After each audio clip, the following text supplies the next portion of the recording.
Fala pessoal, mais um vídeo no canal Vene Casagrande, vídeo com informações do Flamengo que folgou nesse domingo depois de amassar, a palavra é essa, amassar o Fluminense dentro do Maracanã no último sábado à noite pelo primeiro jogo da semifinal do Campeonato Carioca.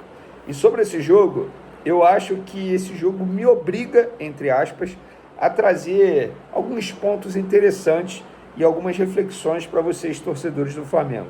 E eu fiz um levantamento aqui do que eu pensei ao longo das últimas horas aí, para poder trazer aqui para vocês e vocês refletirem, vocês podem concordar ou não comigo, enfim, mas vou trazer alguns assuntos pertinentes. Para resumir, na minha opinião, o Flamengo venceu dentro de campo o Fluminense, venceu nas arquibancadas, venceu também no discurso.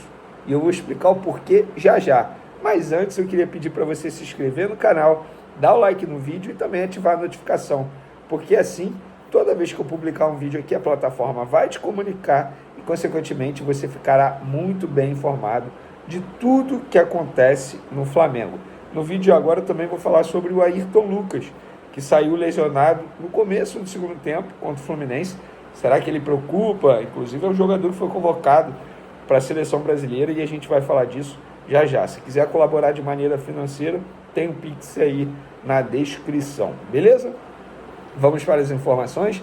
Antes de mais nada, quero dizer o seguinte: Flamengo honrando o hino, campeão de terra e mar. Como assim? No Rio, o Flamengo conquista mundial de pesca submarina. É isso, amigo, campeão de terra e mar. Brincadeiras à parte, fica aí a curiosidade para vocês. Outra curiosidade, eu estou gravando esse vídeo aqui pós-jogo do Nova Iguaçu contra o Vasco. Que massacre do Nova Iguaçu para cima do Vasco no Maracanã para mais de 60 mil pessoas, hein?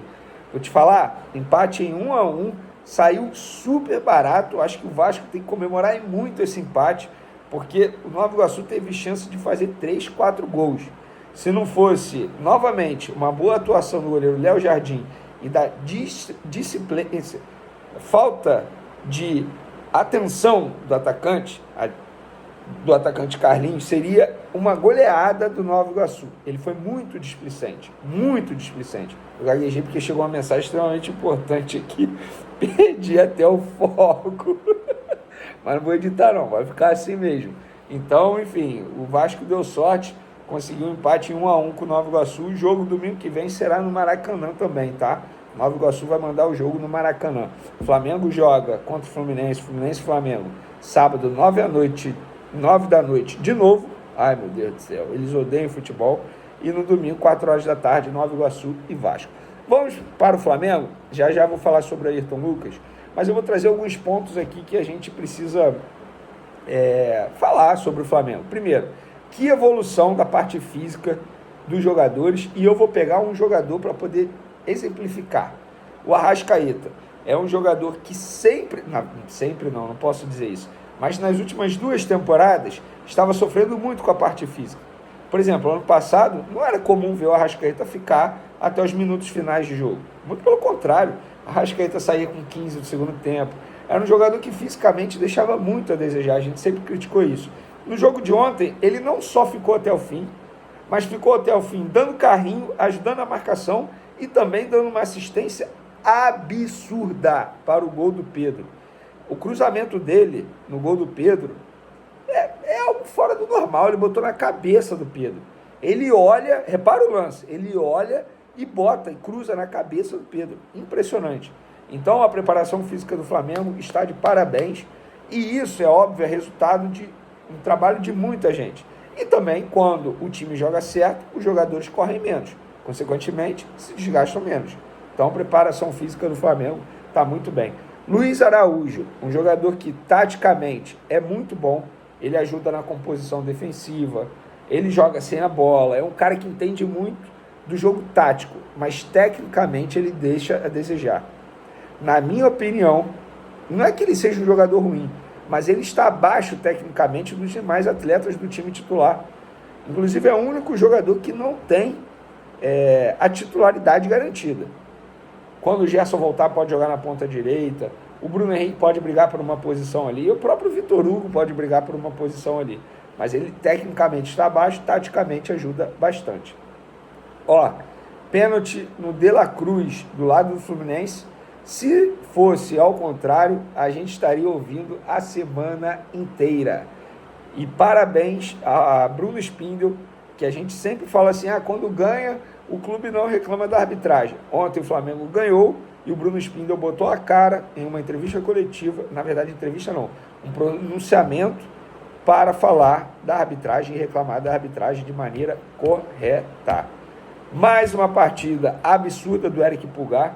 O cruzamento dele para o gol do Cebolinha foi maravilhoso, estilo Arrascaeta.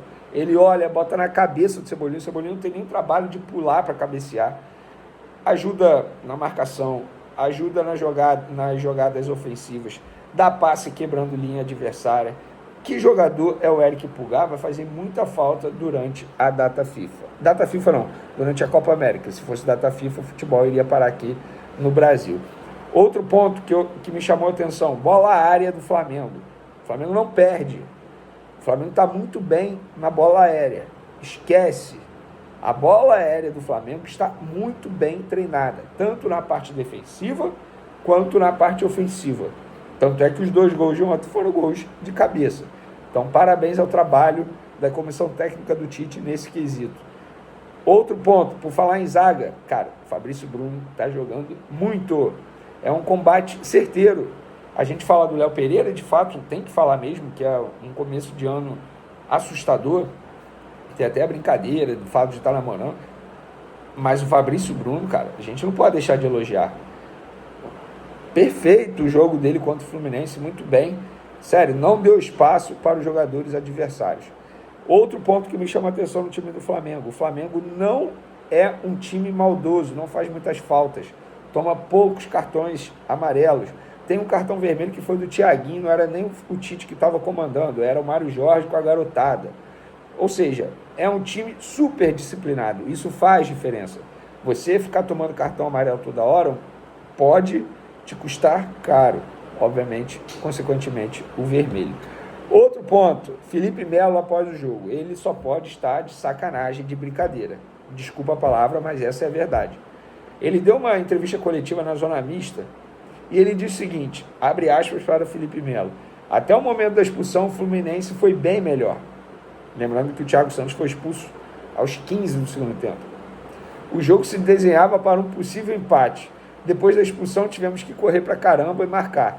Infelizmente, tomamos o gol no final, mas demonstramos no ano passado que podemos virar o resultado. O trabalho em silêncio é a melhor coisa nesse momento. Fecha aspas. Inclusive, Felipe Melo, você poderia ter ficado em silêncio.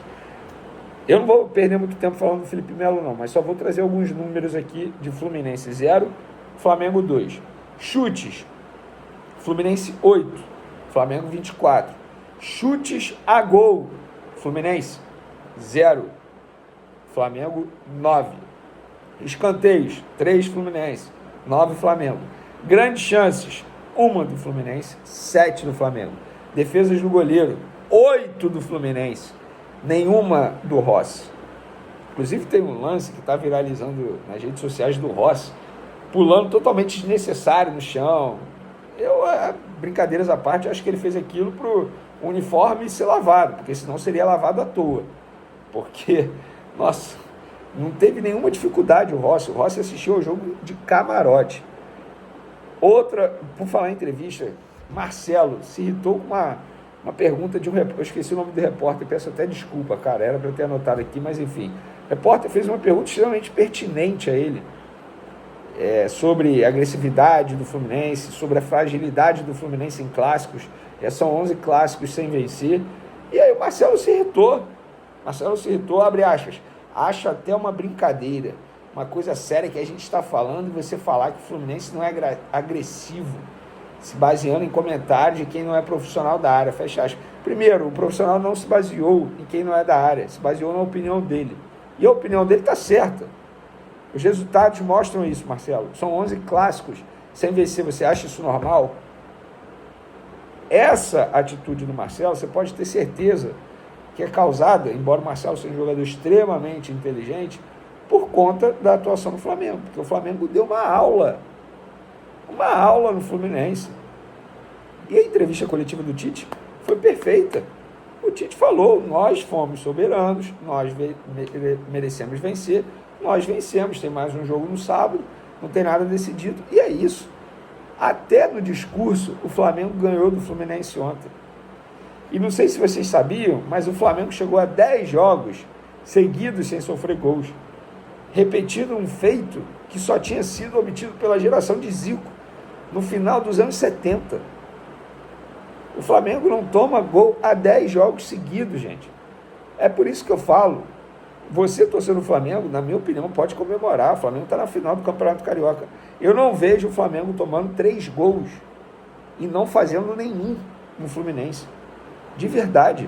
Não é soberba, é análise do trabalho do Flamengo. Fazer gol no Flamengo hoje é extremamente difícil. Arrisco a dizer que o Flamengo não perde 10 jogos na temporada. Por isso que eu acho que o Flamengo é o favorito no Campeonato Brasileiro. Mata-mata é uma outra história. Aí é uma outra situação. Mas Campeonato Brasileiro, para mim, o Flamengo é o grande favorito, embora o Palmeiras tenha sido campeão nas 2 últimas temporadas. Para finalizar, sobre Ayrton Lucas, galera, o que me relataram é que não preocupa, foi uma pancada joelho com joelho, muita gente preocupada aí com Ayrton Lucas, mas até o momento sem nenhuma preocupação. Vamos ver agora na reapresentação, segunda-feira. Beleza? Espero que vocês tenham gostado do vídeo. Continue acompanhando o canal Vene Casagrande. Um beijo para vocês, um forte abraço. Fui!